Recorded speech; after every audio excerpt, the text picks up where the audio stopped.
So we recently got the chance to check out the new Sigma 24-70 f2.8 Mark II lens for Sony email, which is really exciting because the original version of this lens, the Mark I that came out a few years ago, was already a great alternative to a native Sony lens, right? It gave you some great performance, nice fast aperture, great focal length, right? 24-70 f2.8, but it was a much more accessible price point, should we say, than the G Master version. Of course, Sony have got a Mark II of the G Master 24-70, so it makes sense that Sigma have brought out a Mark II version of their lens, which again comes in quite a bit less expensive than the G Master 24-70 Mark II that Sony have put out. Now that's great for all kinds of photographers and videographers because it just gives you a more accessible option for a nice fast aperture standard zoom lens like this. I use 24-70 pretty much all of the time. I use it for these videos, I use it for a lot of my photography work. You know, it's such a versatile focal range. It can really be used for so many different kinds of things. Landscape, portrait, street, food, product, architecture. There's just so much versatility for what you can actually use this for. That's obviously the case with this new Sigma as well. Now the lens itself is nice and lightweight in the hands. It pairs perfectly with the smaller Sony mirrorless cameras.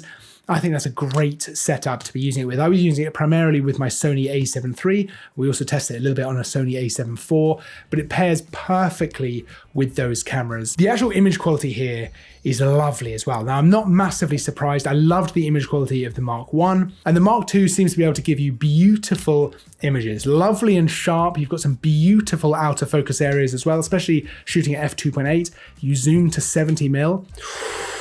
That is perfect for some of those portraits that you might want to capture with a lens like this. And things like color, contrast, and detail seem to hold up really well. And like I mentioned, this is great for photographers and videographers alike because it's just such a usable lens for video as well. Now, even though this isn't a telephoto lens as such, it's important to have good autofocus performance, right? Because you still might want to shoot fast moving subjects. You still want to be able to track your subjects reliably. And absolutely, this lens seems to nail that. Whether you are shooting a fast moving subject, whether you're shooting video, whatever it might be, that autofocus seems to be able to keep up really nicely, which is great to see. And in terms of bokeh, so there's nice out of focus areas, I actually think it looks really nice and smooth. You're not getting loads of weird swirly kind of artifacts. It's all kind of quite nice. Shooting at f2.8, of course, allows lots of light in as well, which is always great, but it's lovely to see. You know, that's always a slight concern is what if the bokeh is a little bit messy, right? What if it's not as smooth as you might like? But I think it looks wonderful. I actually think it looks really nice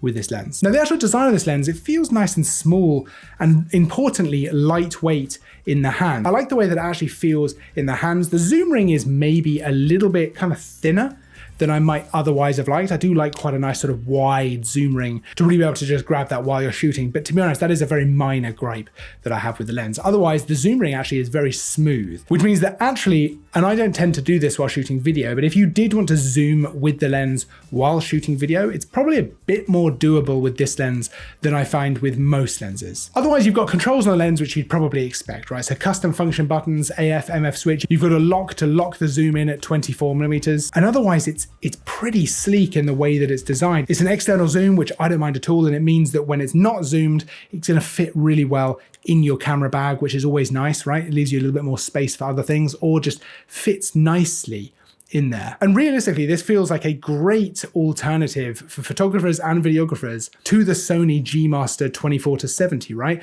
That lens is a little bit less than twice as expensive.